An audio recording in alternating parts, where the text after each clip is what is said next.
Hello and welcome back to my channel, Boozy Bookish Thoughts. I'm Justine, or Jay if you prefer, and welcome to my next video. So this video will be another wine and book pairing. Um, I'm trying to make this series very regular, so I'm aiming for twice a month or at least every other week. So today we'll be doing another one, and this is a pretty special one for me. Not because of the wine, but because of one of the books that I picked out, and I'll talk about that later some more. But so for today, the wine we're discussing will be the Riche Baron Vin de France. Um, it's a it's a cheap French white. It's nothing fancy. It's a blend of Grenache, Sauvignon, and Chardonnay. I picked this up as part of my birthday wines. You may have seen this featured in my wine and book haul a couple weeks ago. And now it's time to pair it. So it's best served chilled, but I've had it out for a little while because, as you can see, I've been drinking it. It's best served chilled, and it is a screw top, and it is 12% alcohol. It comes from southern France. That's all it says. So southern France. So here you can see it in the glass. It's got a bright yellow color. Very I don't know if it's carrying, but it's very bright and yellow, very clear. And the aroma is very fruity, but also hints of floral. Fruity floral aroma.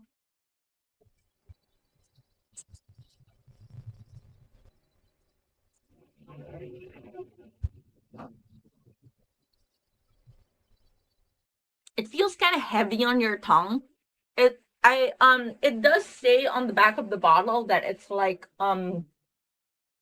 served as an aperitif, and it's elegant, balanced, and fruity. I would definitely say all of that, but at the same time, I wouldn't describe this as like a beach wine or a summer wine.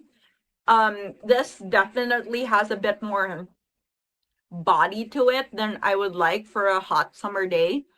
Um, it's Let me pour some more. I would say this is more, and I think I said this during the whole video. This definitely feels like the wine I would want to be drinking while I'm catching up with a best friend I haven't seen in a while. So, like, we all have those friends. We're all busy. We're all adults. We want to stay in touch, but realistically, we only see each other every few months. So we sit down, we pour a glass of wine, and we catch up on everything that's been happening in our lives for the past 3 to 6 months that just couldn't be captured by the memes we forwarded to each other. And this is the wine I want to be drinking while doing this. Now, it's kind of interesting because I remember in my last um wine and book pairing, I was talking about gossip, and in that I said that that's the wine you want to be drinking when approached by a hot stranger. Whereas this is a bit more intimate. This a bit more. It's a bit more serious, not as playful. It's like I said, something to drink on a Saturday morning or Saturday brunch while you're catching up with your best friend. It's serious. You're talking about heavy stuff, maybe. Maybe they're having problems. Maybe they need your support. But at the same time, it's optimistic. You're happy because you're catching up with your friend. So that's the kind of vibe this goes for. I would say it's serious but optimistic, which is like, I don't know if that says something about me and my catch up with my friends, but there you have it. So with that, I would like to pair it with, this is a bit of an unusual wine and book pairing because I am pairing it, all the books are all nonfiction and they're all memoirs, which is pretty unusual because honestly I don't read that much nonfiction. But with the theme of serious but optimistic, I just gravitated towards these books. And one of them in particular is very meaningful to me. So that book is Autism and Keels by Jennifer O'Toole or Jennifer Cook O'Toole. I don't know. I think she uses both. And this book is very meaningful to me because this is what led to my own autism diagnosis. Yay! Cheers. But yeah, so Autism in Heels is written by Jennifer Cook O'Toole, and it's about her life and her journey towards an autism diagnosis in her mid 30s, um, which she only reached after having had her own children diagnosed and having her husband diagnosed. And so she was having a bit of a personal crisis, and she was searching for answers for herself. And yeah, it's very painful, it's very raw, it's very triggering for me also to read, because there trigger warnings or content warnings for disordered eating and for intimate partner violence, which resonated so much with me and my own life. And the way she discussed how those issues were actually rooted in her undiagnosed autism, I was like mind blown. Um, so yeah, this is a very meaningful book to me. It's very personal. I wasn't planning on pairing it with this wine, honestly, because this wine isn't one of my favorites. But when I thought about serious but optimistic, I was like, there's no other book except Autism in Heels. And this book is the serious but optimistic book. It's it's so heartwarming at the same time, and it gives so much hope to you as to me as a then undiagnosed autistic female in my 30s.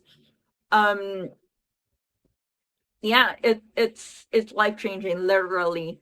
And i I recommended it to my psychologist, no, not my psychologist, my psychiatrist. And I love this book so much. It's very personal. I recommend everyone pick it up, whether neurodivergent or neurotypical. It is worth the read. For neurodivergents, especially neurodivergent females, read this and see how much you feel seen, see how much you feel validated. Um, it's so relieving to see your life in a work. And then for neurotypicals, again, it's always good to see beyond your own experience to see what other people live like. And this is an excellent example of what neurodivergence go through, or how neurodivergence impacts every aspect of your life.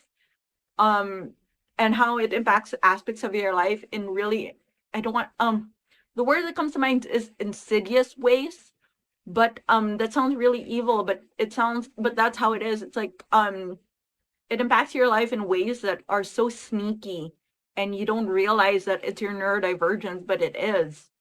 um it impacts everything from how you process feedback, to how you process your own emotions, to how you deal with everything. And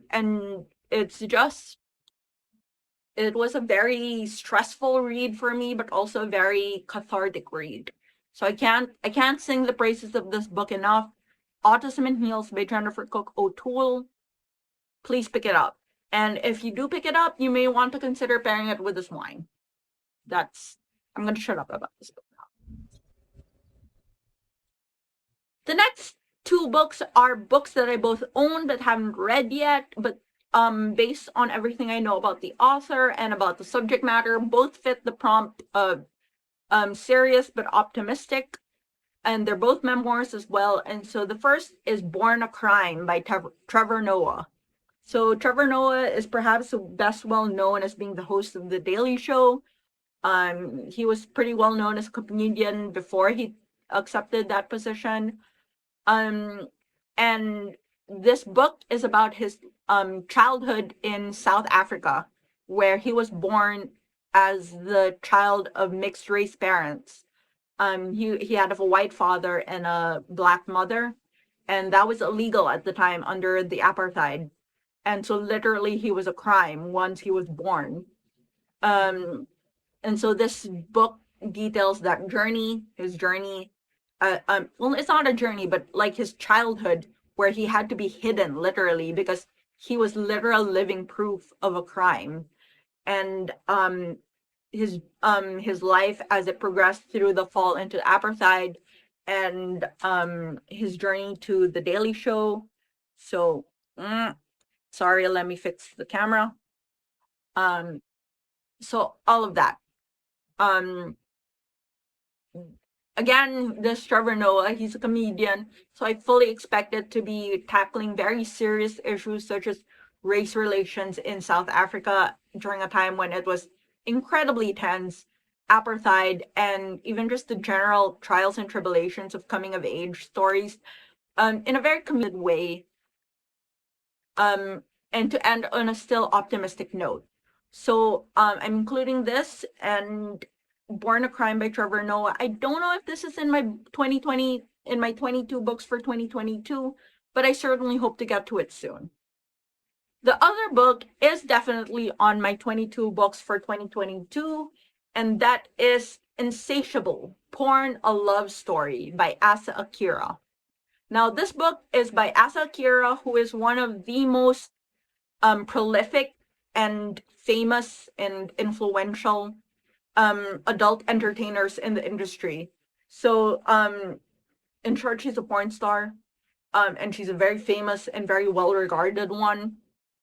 Um, and she is this is her memoir, and she in this book she writes about her childhood or her young adult years, and then she talks about her views of the porn industry and of her relationship with the porn industry and how it is to work in that industry, as well as her broader views on women and the camera, as well as her broader view, sorry about that, as well as her broader views on women and sexuality, and all of that lovely things. So the description says that she talks about it in a very lighthearted and conversational tone. And from what I know about her as and I mean, not, I mean, I actually haven't seen any of her videos. Not that I'm dissing on porn or anything. I do consume porn, but I mean, I haven't seen any of her videos, her work.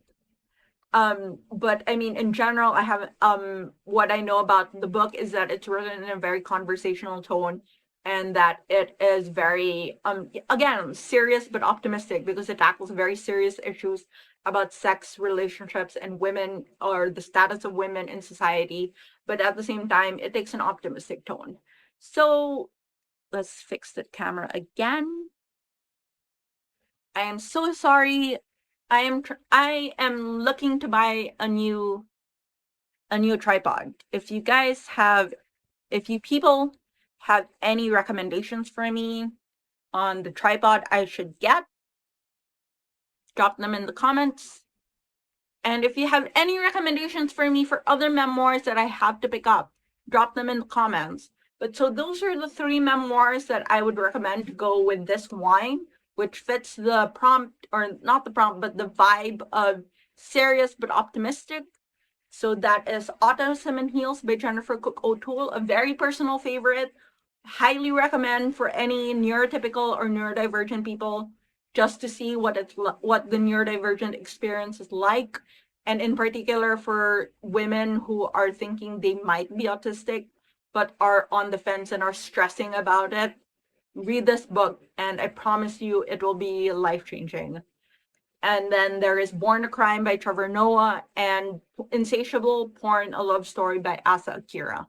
So those are the 3 books that I recommend to go with Riche Baron, Vin de France. And I hope this video was fun for you. I hope you learned a little bit more about some new books and about a new wine. And with that, I will say thank you and cheers.